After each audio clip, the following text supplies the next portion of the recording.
Hollywood te mens sur les gladiatures depuis des décennies, Gladiator Spartacus. Ces films te montrent le sang et le combat, el nuret la rébellion. Si qu'ils ne te montrent pas, c'est si qui se passe dans les airs après la fin des jeux.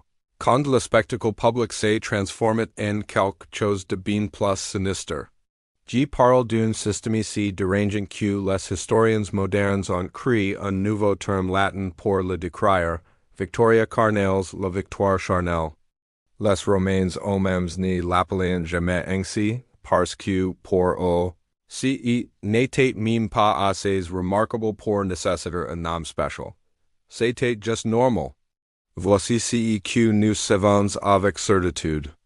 Des écrivains romains comme Martial, Juvenal et Sénéca ont documenté un monde où les femmes conquises étaient entreposées sous les arènes et distribuées comme des prix, pas métaphoriquement.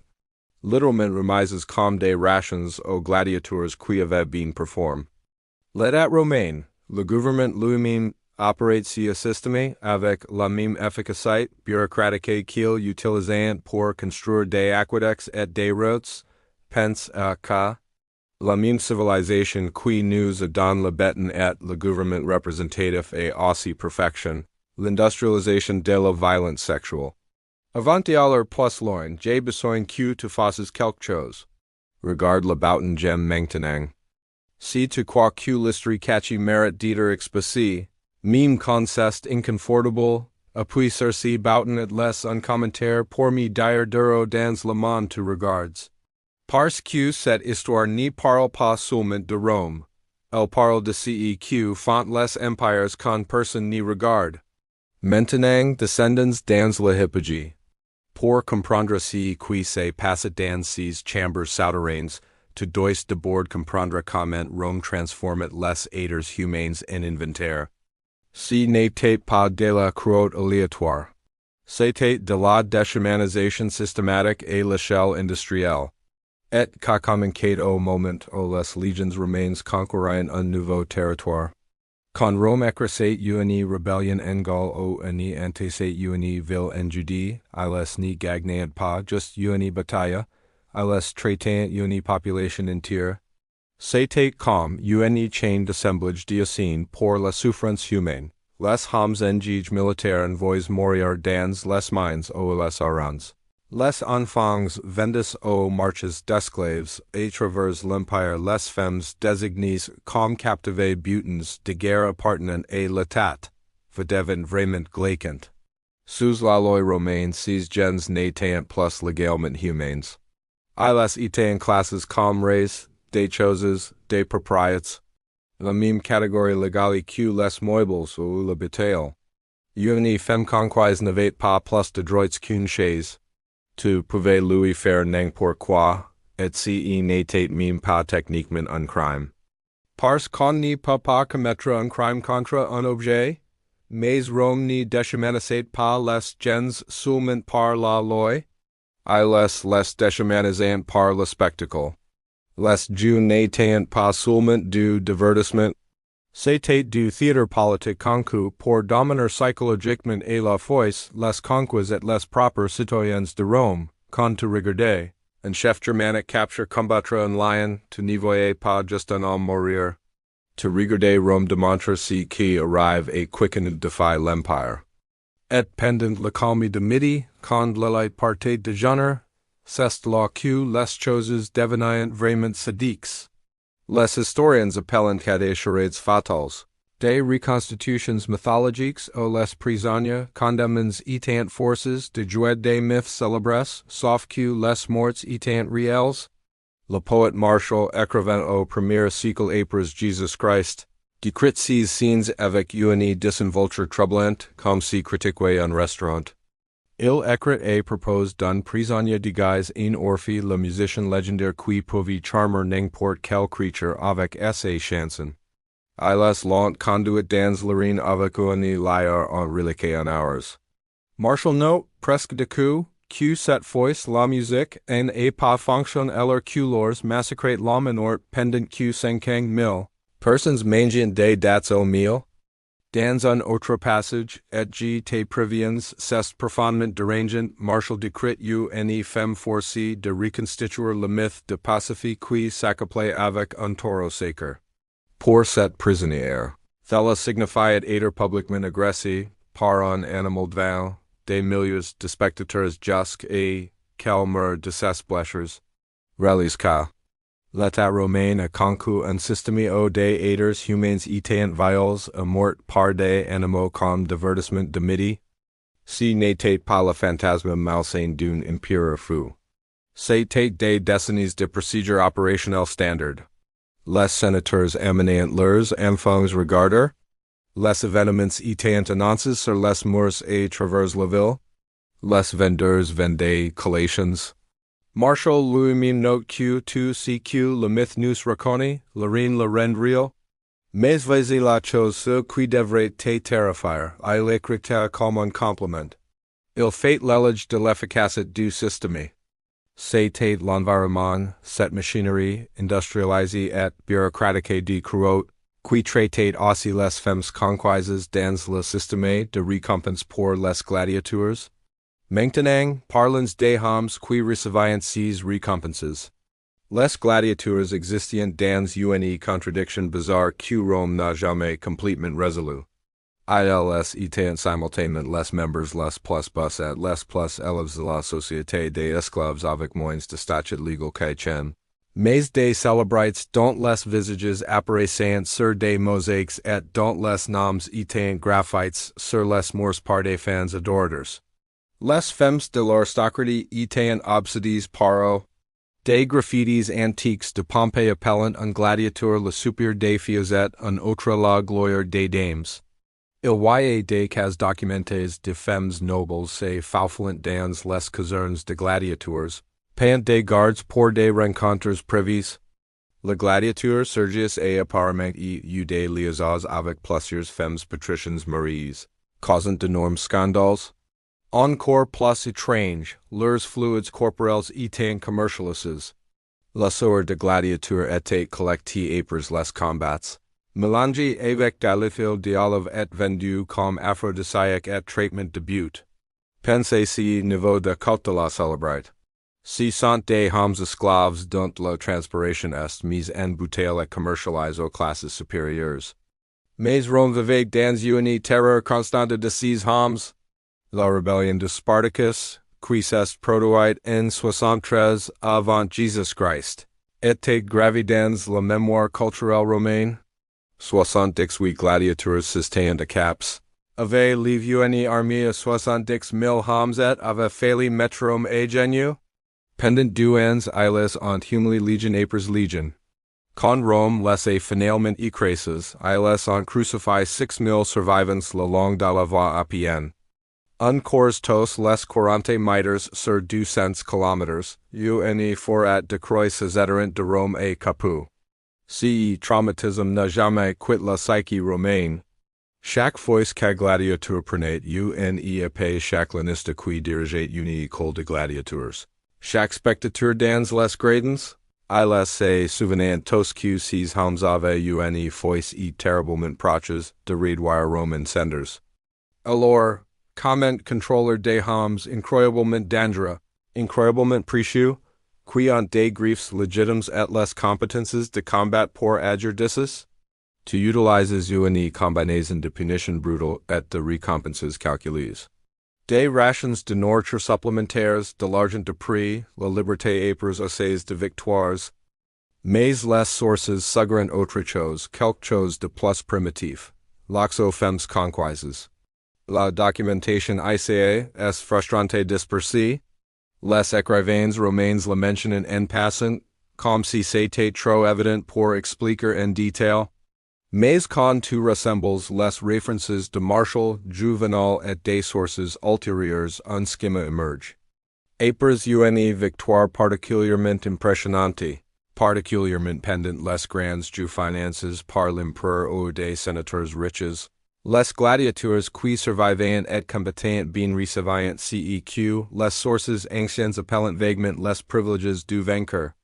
Les historiens modernes, le sont entre les lignes et croisent les references avec CEQ nous savons sur les récompenses militaires et la gestion des esclaves, croyant que cela signifiait souvent l'accès aux captives féminines détenues sous la reine. Le processus semble avoir été glacialement bureaucratique. Le gladiateur était amine dans l'effigie, le vaste ruisseau souterrain sous le sol de la reine, toujours portant son armure, toujours couvert du sang et du sable de la reine. Un officiel du ludus ou un administrateur de la reine agissait comme escorte. Les marquant à travers des tunnels éclairés par des lampes à huile passant les cages, d'animaux et les ascenseurs mécaniques jusqu'à qu'ils atteignent une section spécifique de cellules de détention. Ce n'était pas des cellules de prison générales. Les preuves archéologiques de divers amphithéâtres à travers l'Empire, Capoue, Pompéi, même sous le Colossi Louis, même, révélant de petites chambers avec des caractéristiques distinctives. Des bancs de pierre, des anneaux de fer encrés dans les murs et hauteur des tails et pres du sol, des portes qui se verrouillent de l'extérieur. Certaines pieces montrent des preuves de chains montés en permanence dans l'architecture. Les femmes détenues dans ces cellules étaient appelées captives vel damnata, captives de guerre condamnées. Elles avaient déjà été traitées par la bureaucratie de conquête de Rome, leurs noms étant enregistrés dans des registres, par des officiels appels commentaires qui suivaient la propriété de l'État. Chaque femme se voyait attribuer un numéro et une catégorie basée sur son origine, Germanica, Britannica, Parthica. Le gladiateur se voyait montrer une rangée de cellules. Certains recettes suggèrent qu'il pouvait choisir. D'autres impliquent que les femmes étaient simplement assignées, comme délicatement retirées d'un intrépate. De toute façon, en garde de verrouiller la cellule désignée, la femme était sortie, ou le gladiateur entrait. La porte était verrouillée à nouveau. Ce qui s'est passé ensuite n'est pas décrit en détail explicite dans les sources survivantes, mais qu'on n'y prend pas beaucoup d'imagination. L'architecture raconte l'histoire que les textes n'y raconteront pas. Voici ce qui rend cela particulièrement sinistre. Ce n'était pas un crime. Ce n'était même pas considéré comme moralement questionable par la plupart des Romains. C'était partie du budget opérationnel des Jews. La logistique de la Victoria Carnalis était gérée par les mêmes administrateurs qui programmaient les combats d'animaux et maintenaient l'équipement de la reine. Du point de vue de l'État, ce système résolvait plusieurs problèmes élégamment. Il récompensait les gladiateurs loyaux à bonne marche. Les femmes conquises n'y coûtaient rien et l'État puisqu'elles étaient déjà classées comme butins de guerre. Il renforçait le sens du pouvoir et du privilège du gladiateur sans lui donner réellement de liberté ou d'autorité. Et il envoyait un message à la fois aux gladiateurs et aux pupilles conquis. Voici ce que signifie la domination romaine. Ta victoire dans la reine te gagne le même droit que l'empereur a pouvoir absolu sur les conquis. Un écrivain romain dont le nom est perdu mais dont l'œuvre est citée par des historiens ultérieurs et dit sans détour. Le vainqueur revendique son près de la même manière que l'empire revendique ses provinces, par droit de conquête. Parlons des espaces physiques auxquels se passe parce que l'archéologie est accablante.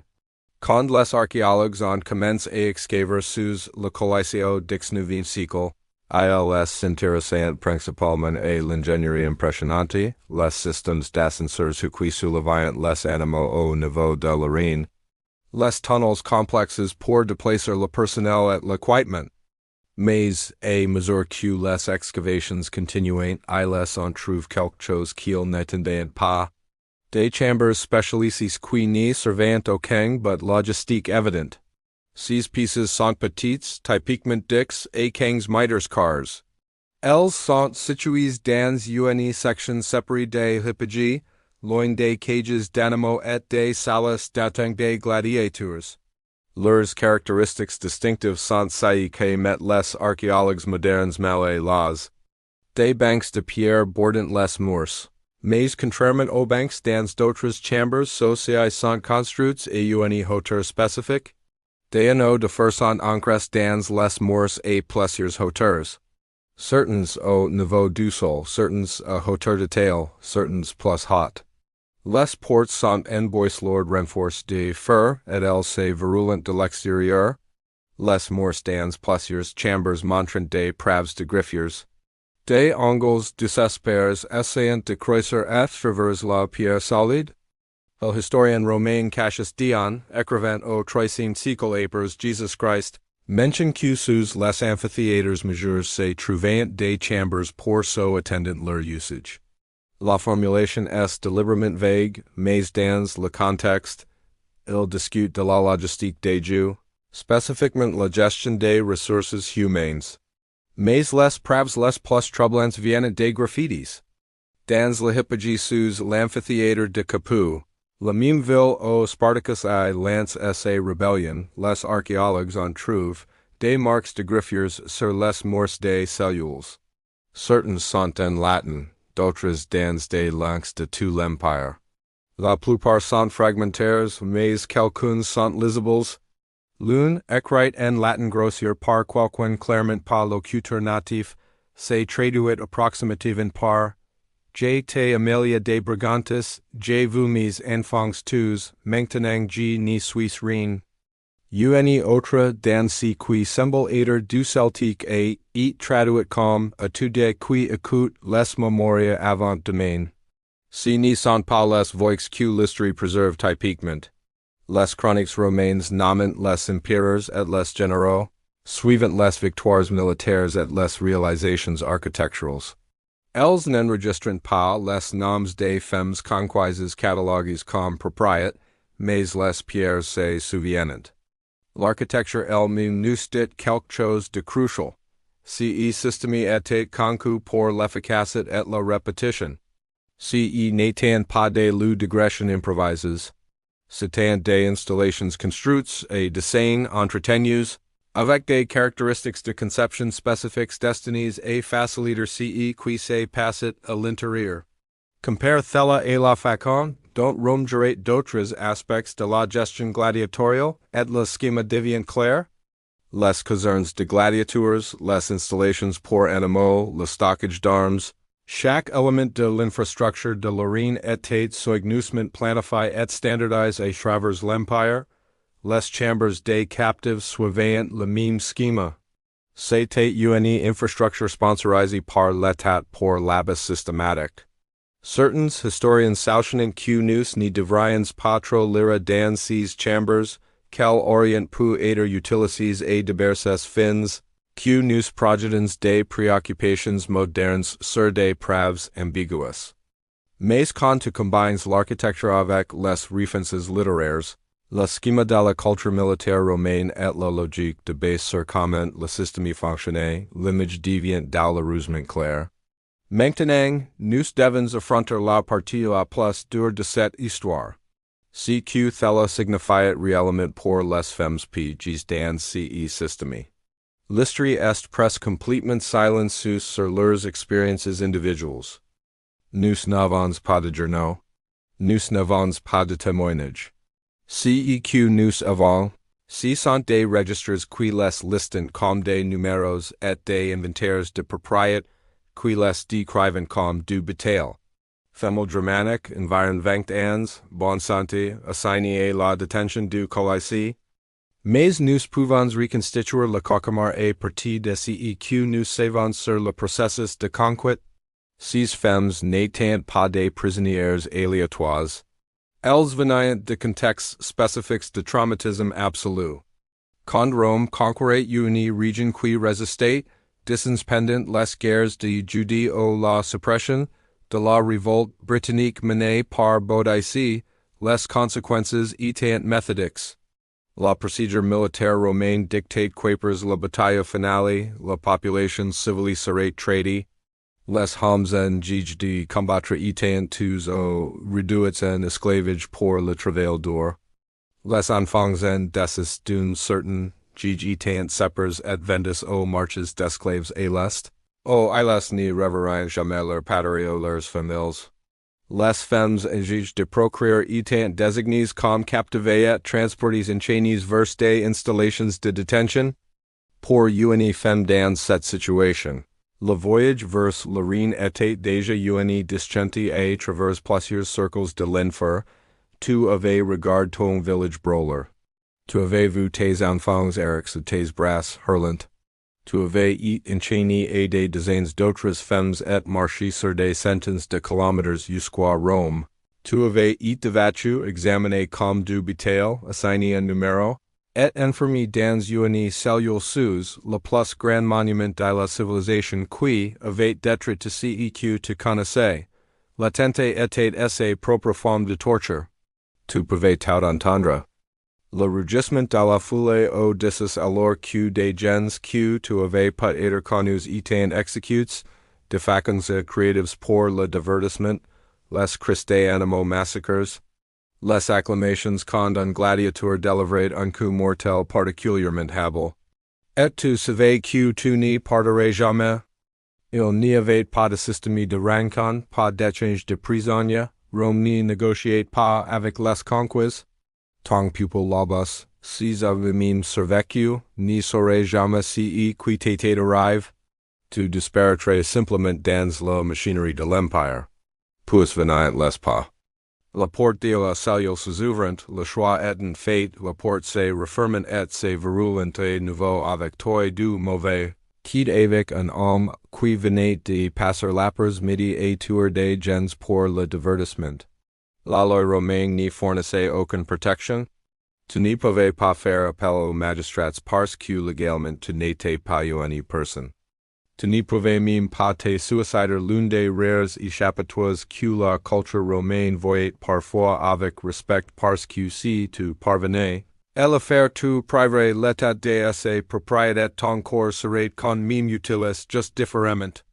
C'était une guerre psychologique à l'échelle civilisationnelle. L'humiliation des femmes conquises n'était pas un effet secondaire de la politique militaire romaine. C'était une stratégie délibérée. Le but était de briser l'esprit de résistance si complètement que les générations futures n'oseraient même pas penser à défier Rome. Les sources anciennes rendent cela explicite. Après avoir écrasé la révolte juive en 70 après Jésus-Christ, a historien, Joseph enregistre que les Romains ont délibérément pris des femmes juives pour être distribuées parmi les légions et les Juifs spécifiquement, pour démontrer aux survivants que non seulement ils avaient perdu leur souveraineté mais ils avaient perdu toute capacité de protéger leurs familles. Le message était clair. Résiste à Rome, et voici ce qui arrive à tes filles. Mais occasionnellement, si systémisé brisait de façons inattendues, malgré tout assez croûte industrialisé, Rome était obsédée par le maintien de certaines fictions sur elle-même. L'Empire se voyait comme apportant la civilisation et l'ordre monde barbare. Cette image de soi exigeait que certains horreurs restent cachés. Si qui nous amène à un événement qui a force le système, à une visibilité inconfortable, les gladiatrices. Éditeurs rares occasions des femmes combattantes dans l'arène elle-même. Les sources anciennes sont contradictoires sur qui étaient ces femmes. Certains étaient clairement des esclaves forcés de combattre, mais d'autres semblaient avoir été des femmes nobles qui, dans une culture qui n'y donnait presque aucun agence aux femmes, voyant la reine comme une femme perverse de pouvoir et de célébrer. L'existence même des gladiatrices scandalisait le light de Rome. Le satiriste juvenal écrivait avec un mépris dégoûtant sur les femmes aristocratiques qui s'entraînaient avec des armes de gladiateurs. Écrivain, quel sens de la honte peut trouver chez une femme qui porte un casque? En du sens après Jésus-Christ, l'Empereur Septime Sévère a assisté à des Juifs Antioche qui mettaient en vedette des combattantes féminines. Selon l'historien Cassius Dion qui est présenté quelque chose d'inattendu s'est produit.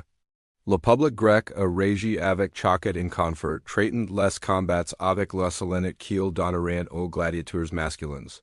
Mais les spectateurs romains ont eu cry des commentaires sexuels et trait tout l'événement comme une blague obscène. Les combattants féminines t'ayant pas vus comme des guerriers, elles étant vus comme un spectacle sexuel accidentellement placé dans un lieu destiné au combat mortel. Sévère aurait et mortify, non pas par la violence elle-même, mais par la façon dont ses compatriots romains ont régi crément. La dignité des Jews, son auto de propagande, était minie par l'incapacité du public à séparer la violence du sexe quand des femmes étaient impliquées. Alors, il leur interdit aux femmes de combattre dans l'arène entièrement. Pensez ainsi que la nustit. Le problème n'était pas de protéger les femmes de la violence. Les captives féminines étant toujours détenues dans des chambres sous cette même arène. Le problème était que la violence était devenue trop visible, trop publique d'une façon qui rendait l'image des oeils de Rome inconfortable. L'empereur était bien avec l'abbesse. Il voulait juste que, casse passe dans les ombres au cas appartenait. L'abbesse ne cesse par raid apres l'interdiction de sévère. Il est juste retourné dans les ténèbres de l'épidie où il avait toujours principalement opéré. De toute façon vas-y qui devrait vraiment te déranger.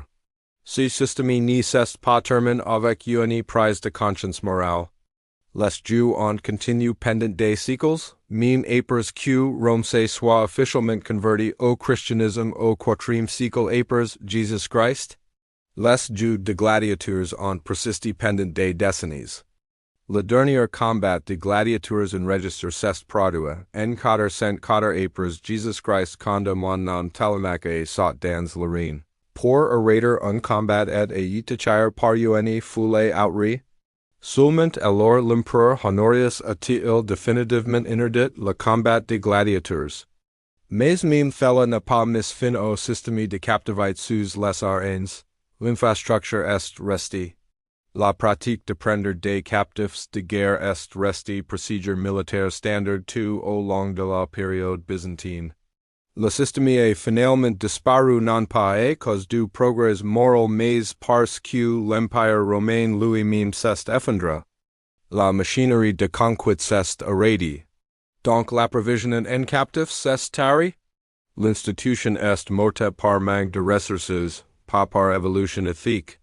Aujourd'hui, quand les touristes visitent le Colisée, ils prennent des selfies vang des arches magnifiques et s'émerveillent de l'ingénierie antique. Les guides touristiques parlent du combat des gladiateurs et des chasses d'animaux. La plupart n'y mentionnent jamais ce qui s'est passé dans les chambres indécis. Les pierres sont toujours là, ces anneaux ballons dans les murs n'ont pas rouillé. Les marques de griffures d'ongles désespérés sont toujours préservées sous des siècles de poussière. Les registres qui enregistrent les êtres humains comme articles d'inventaire sont stocks. Dans les archives du Vatican et les musées à travers l'Europe disponibles pour quiconque veut les lire, nous n'y parlons pas de quelques incidents isolés. C'était la politique. C'était l'infrastructure. C'était normal. Le Colisée se dresse comme un monument à ce que l'Empire signifie réellement. Pas juste la grande architecture et les victoires militaires que nous célébrons, mais leur industrialisé requise pour maintenir le pouvoir absolu. Chaque pierre dans cette arène est achetée avec plus que de l'argent. Elle est achetée avec des vies délibérément détruites des factions les plus systématiques que les humains ayant jamais conquis. Le spectacle sur le sable n'était que la moitié que Rome voulait que tu vos. L'autre moitié se passait dans ces chambres sous tes pieds dans les moments après que le rugissement de la foule s'estompe dans le silence. Ces voix, celles qui n'étaient pas censées être préservées, celles que les chroniqueurs romains n'y pensaient pas valoir la peine d'enregistrer, sont toujours là dans ces murs si tu es prêt à écouter. Et c'est l'histoire qu'ils n'enseignent pas en cours d'histoire. Si thella et expose quelque chose que tu n'avais jamais entendu avant. Appuyer si abouten d'abonnement et active les notifications parce que nous allons continuer à découvrir l'histoire qu'il ont essayé d'effacer. Laisse un commentaire avec tes pensées et je te verrai dans la prochaine enquête dans les coins les plus sombres du passé.